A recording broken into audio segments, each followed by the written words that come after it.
Payagan niyo ang mga mahal niyo sa buhay, lalo mga bata, na mahirapan. Sapagkat yung lumalangoy sa hirap, lumalakas, natututo, pag-ahon yan, handang makibaka sa buhay.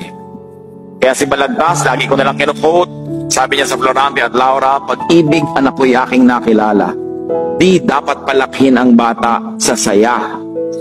At sa katuwaan kapag namihasa, paglaki walang hihinting ginhawa.